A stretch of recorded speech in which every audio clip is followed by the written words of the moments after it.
Out of the Iron Furnace, a book by Eliezer Ben David. I'm just continuing on reading parts of this that I had read in previous videos, talking about the Exodus. And I want to go over it because rabbis say our last Exodus will be like our first. And it's true when you compare the book of Revelation with the Old Testament, various parts of the Old Testament, not just the Exodus, the similarities between the things that happen. And I'm going to bring this up where the Old Testament, these are the plagues that came. And in Revelation, we see similar ones, and blood is mentioned over and over. Upon the sea, upon the ocean, upon the springs, rivers. But I highlighted the ones that are the same. And so I'm going to read over the rabbi's explanation of this, but I want to read this section again, this few paragraphs, where it talks about the purpose of the plagues. The Torah stresses that the punishment is to come upon the Egyptians because they caused the Jews to serve, not because they afflicted them. Reason would seem to dictate the exact opposite in blaming the Egyptians for only the enslavement of the Jews, but not for their affliction. The Torah is telling us an important fact about the entire story of the exile and the Exodus in Egypt. The affliction of the Jews, as well as all the miracles done in their behalf, were brought by God to awaken the Jews to the peril of their moral condition and to illuminate the decadence and the ugliness of the Egyptian way of life. Thus, each of the plagues accentuated a different aspect of Egyptian depravity. Far from simply being punishments for their misdeeds, the 10 plagues focused a radiant bright light on the tenebrous Egyptian culture from which the Jews had to be liberated. The redemption from bondage to false ideas and immoral practices is not as easily accomplished as breaking of physical chains and shackles. This liberation is the truly great story of the Exodus, which is sadly so often overlooked. So Rabbi goes through the 10 plagues, and he just goes over their significance and different things about it, and highlighting why they were done this way. So blood, the lesson of knowledge. As the first of the plagues, blood occupies a dual place in the Exodus. It serves as an ominous omen to the Egyptians of the extraordinary events to come, and also corresponded to the first sin of the Dor HaFlagah, the misuse of knowledge. Even upon a superficial reading of the Passover Haggadah, we are struck by the singularity of the plague of blood, the wonderful plague. And the Lord brought us forth out of Egypt with a mighty hand, and with an outstretched arm, and with great awe, and with signs, and with wonders. Deuteronomy 26:8. With a mighty hand refers to pestilence. With an outstretched arm refers to the sword. With great awe refers to divine revelation. With signs refers to the staff. With wonders refers to the plague of blood. The only 2 plagues which are mentioned by name are blood and pestilence. Some commentators see in the sword a reference to the plague of the firstborn, but even this is equivocal. We shall examine the reason for the special mention of pestilence in a later chapter. Let us now determine the special significance of the plague of blood. Why should only the plague of blood be called a wonder? Surely each of the plagues was wonderful in its own right and astounded the Egyptian people. The Maharal of Prague provides us with the answer. if we analyze, he says, all the plagues, we find that they are all within the realm of nature. In each of the plagues, a natural phenomenon is extended, enlarged, or modified to castigate the Egyptians. On a smaller scale, frogs, vermin, or locusts do sometimes intrude upon the world of man. Wild animals occasionally do attack human beings. Pestilence is a fairly common menace. Hailstorms destroy crops, and boils plague the unfortunate victims of skin disease. The darkness brought upon Egypt was a miraculously intense one, but the phenomenon of darkness itself is natural. Even the dying of the firstborn could, to the very stubborn, be construed as resulting from natural causes. Only the plague of blood was a wonder in the sense that it clearly transcended the bounds of nature. There is no natural explanation for water turning to blood, and the Egyptians had none, while most of the plagues were kept within the bounds of nature to show that the rules of the universe can and should be used for the divine will. The first of the plagues had to establish God's transcendence over nature and his ability to structure a new world with new laws at his will. The natural and the supernatural. The Maharal points out another important aspect of the plague of blood, which also would classify it as a wonder. The Midrash relates the various machinations of the Egyptians to obtain water despite the plague. Rabbi Abin the Levite, the son of Rabbi, said, "The Israelites became wealthy from the plague of blood. How is that? If an Egyptian and an Israelite were in one house where there was a barrel full of water, the Egyptian went to fill a pitcher therefrom, he would discover that it contained blood. However, the Israelite would drink water from the same barrel. When the Egyptian said to him, 'Give me some water with your own hand,' and he gave it to him, it still became blood. Even if he said to him, 'Let us both drink of one vessel,' the Israelite would drink water in the Egyptian blood. It was only when the Egyptian had bought it from the Israelite for money that he was able to drink water, and this is how the Israelites became rich. As the Maharal notes, this phenomenon represents that most extraordinary of manifestations, the intermingling of natural with the supernatural, the usual with the miraculous. As we know, the Egyptians were no stranger to supernatural. In a society where the basis of education was the occult, the miracles became almost commonplace. The plague of blood alerted the Egyptians to the fact that this was no ordinary conjuration, as they were perhaps accustomed to. They realized immediately that there were forces at work of which they had no knowledge, and they began to heed, even if Pharaoh did not. Essentially, we find that the plague of blood was divinely designed to accomplish three monumental tasks. As the first of the plagues, it had to establish the divine character of the retribution upon Egypt. It had to be abundantly clear that failure to respond affirmatively to the demands of the Lord would bring catastrophe upon Pharaoh and his people. This, we have seen, was accomplished through the wonderful mixture of the miraculous and natural within the plague itself.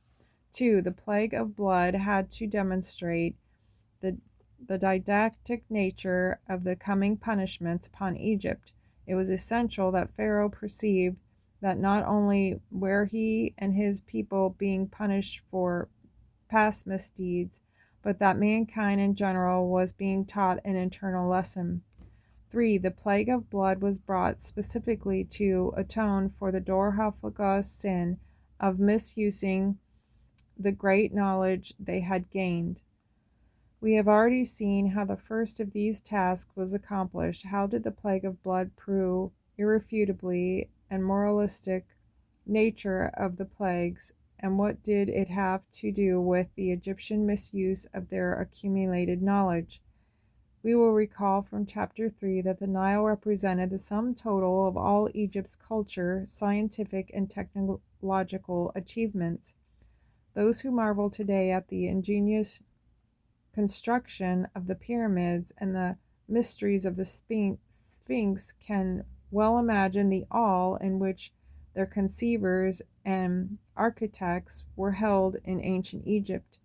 The Nile, seemingly eternal, mystical, powerful, the key to prosperity and source of all irrigation, was considered to be the fount of all life and wisdom, the one immutable in a world of change. It was thus most fitting at the first plague that the first plague should be upon the Nile itself.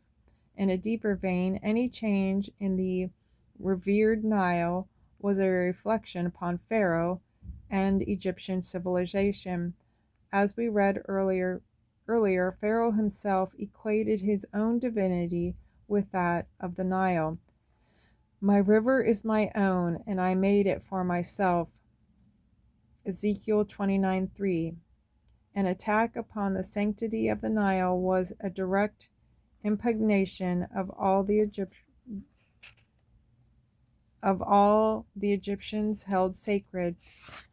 The plague of blood began the irrevocable process of eroding the Egyptian sense of complacency, arousing them from their decadence, and providing the nation of Israel with an unforgettable lesson for the difficult millennia ahead.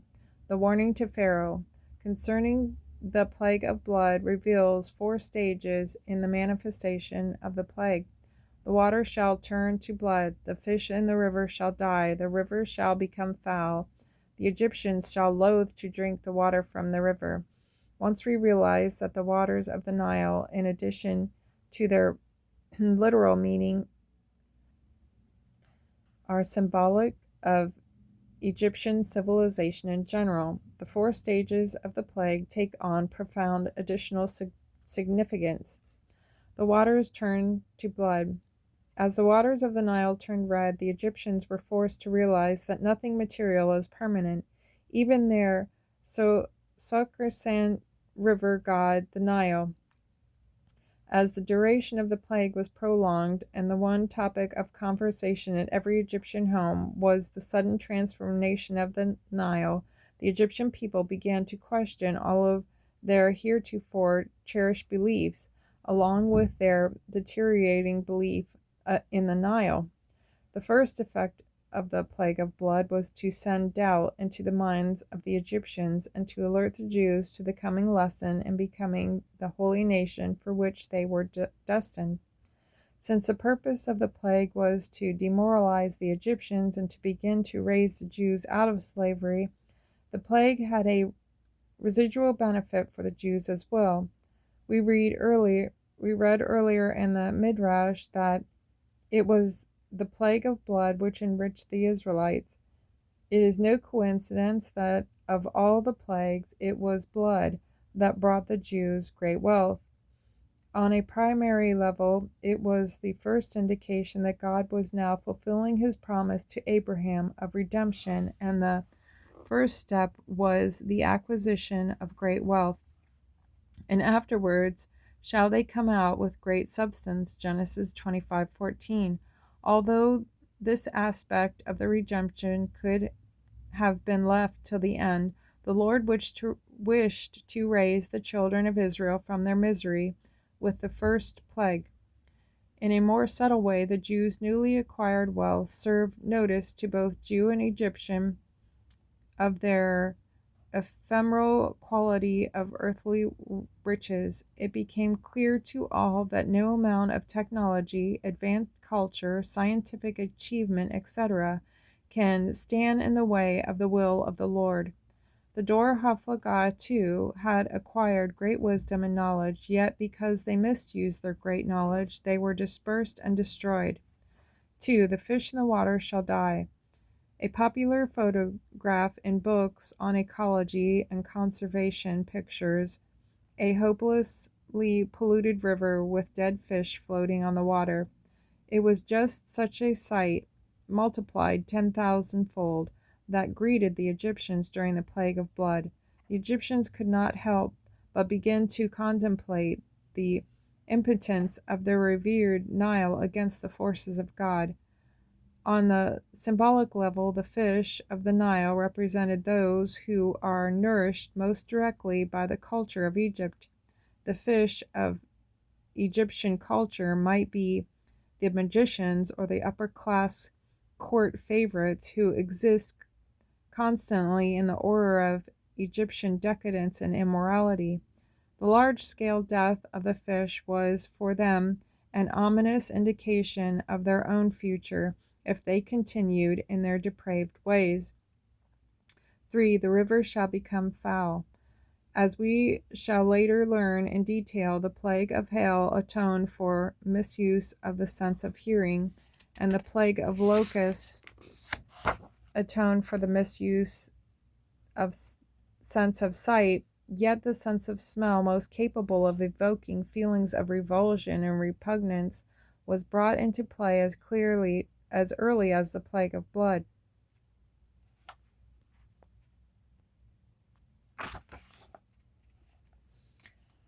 To shock the Egyptians out of their moral stupor, both Egyptian and Jew were suddenly enabled to think objectively about the Nile.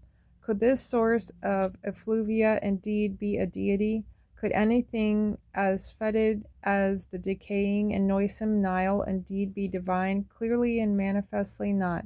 As soon as the Nile lost its majesty and power, the way was open for new ideas and for freshness and for truth.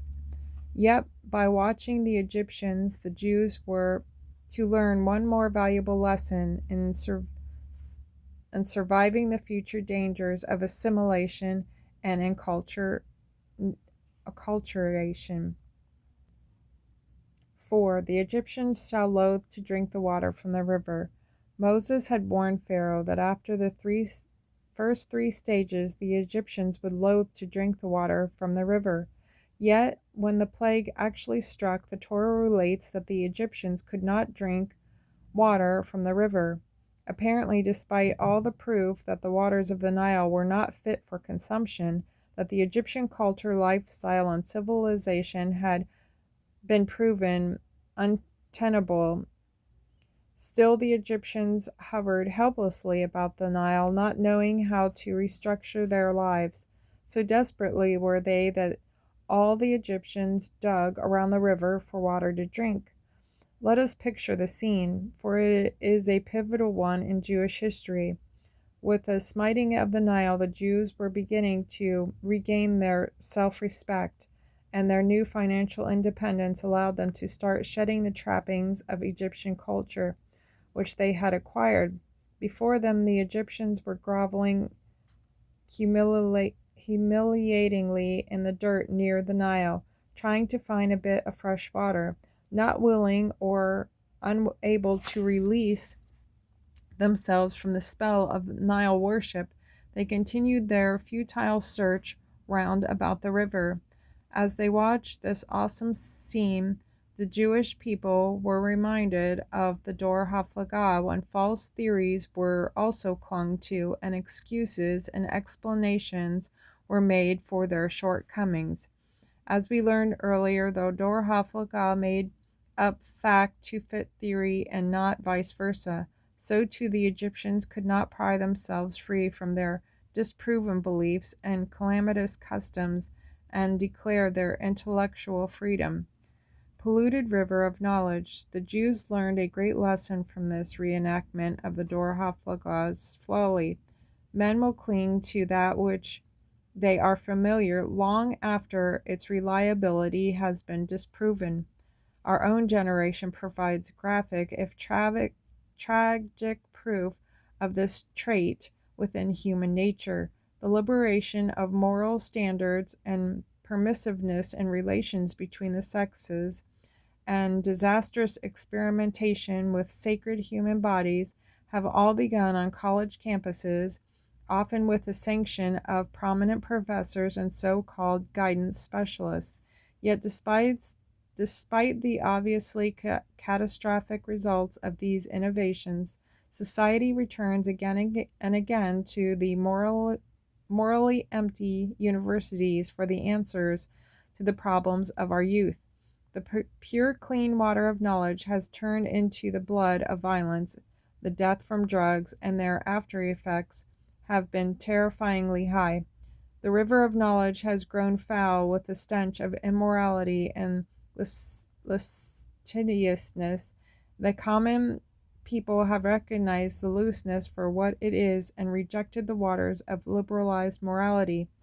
Yet where do the intellectuals look for their salvation? From where do they expect to draw the purified waters of renewed morality and ethics?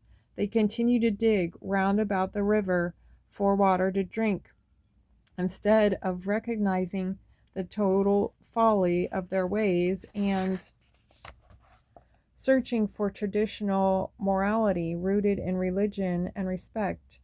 They futilely concoct new theories and conjectures, all hovering about the same dead, fulsome base.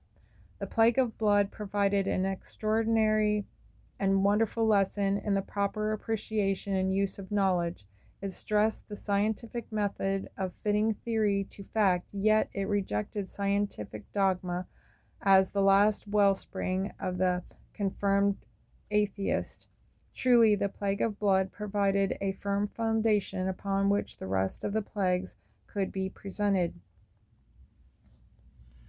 And in the book of Revelation, I was hoping to find it before my phone clicked off, where it's talking about the different plagues, and it's talking about the different things that happen in Revelation, and it keeps saying that they repent not.